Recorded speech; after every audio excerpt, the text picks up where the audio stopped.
Hello viewers, আপনাদের সামনে হাজির হচ্ছি মালয়েশিয়ার জোহর বারো পাসির গুডাং বাস স্ট্যান্ড থেকে। এখানে দেখতে পাচ্ছেন এই বাসটিতে করে আমরা জোহর বারো পাসির গুডাং থেকে রওনা করে এখন মালয়েশিয়ার কুয়ালালামপুরে রওনা দেব। এবং এখানে বাস স্ট্যান্ডগুলো অনেক সুন্দর করে সাজানো, যেমন দেখতেই পাচ্ছেন বাসগুলো আসছে একের পর এক লাইন সিরিয়ালভাবে ঢুকছে। পার্কিং করার প্ল্যাটফর্ম নাম্বার দেওয়া আছে এবং এখান থেকে আমরা রওনা দেব কিছুক্ষণের মধ্যেই। তো বিষয় হলো যে এই বাস স্ট্যান্ডগুলোতে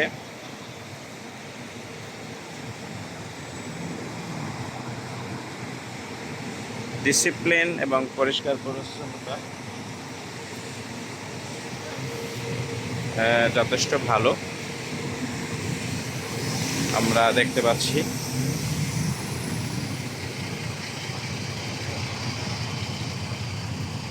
দেখেন, কোনো ঝুট ঝামেলা নাই, ব্যাগ টানা হাসরা পার্টির লোকজন নাই।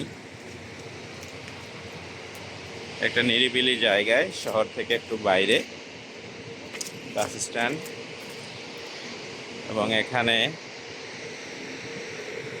মানুষ বাস যার যার বাসের জন্য অপেক্ষা করছে টিকিট কেটে। আমরা এখান থেকে আজকে টিকিট কাটার জন্য যখন আসি তখন একটি ঘটনা ঘটে গেছে। সেটা হলো চারজন, আমরা ফ্যামিলির চারজনকে নিয়ে আমরা আসতেছি।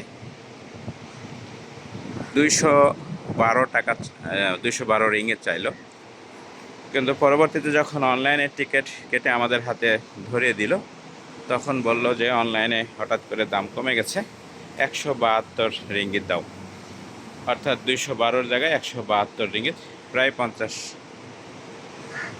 40 রিয়াল কমে গেছে। দেখতে পাচ্ছেন এই যে প্ল্যাটফর্ম নাম্বার দেওয়া আছে 9। এরকম প্রতিটা প্ল্যাটফর্মে আলাদা আলাদা বাস দাঁড়িয়ে আছে। এটা 8। এবং এই বিশাল সুপার মার্কেট আছে ভেতরে, যে দেখেন অনেক বড় সুপার মার্কেট আছে। Platform number 6। এবং রমজান মাস, পাশাপাশি শুক্রবারের দিন, মুসলিম দেশ হওয়ার কারণে অনেক সুন্দর পরিবেশে দেখুন সমস্ত দোকানপাটগুলি বন্ধ, কোনো খাবারের আয়োজন নাই। রেস্টুরেন্টগুলো টেম্পোরারি রেস্টুরেন্ট, সামিয়ানা করে রাখা, কিন্তু সবগুলো বন্ধ, কোনো খাবারের দোকান খোলা নেই, সব দোকানগুলি বন্ধ। এবং এই ধরনের একটি সুন্দর পরিবেশ পরিচ্ছন্নতার মধ্যে যে কোনো জায়গায় যেতে অথবা ঘুরতে নিঃসন্দেহে ভালো লাগে।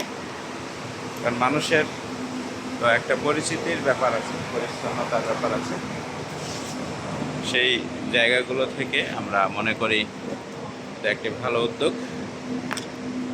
তো সম্মানিত ভিউয়ার্স, আপনাদেরকে আমন্ত্রণ জানাবো যাতে করে আমাদের এই বিষয়গুলি আপনাদের কাছে ভালো লাগে এবং ডিসিপ্লিন এবং সততার মাধ্যমে আমরা আমাদের দেশকে গড়ে তুলতে পারি, সে প্রত্যাশা ব্যক্ত করব। সবাইকে ধন্যবাদ।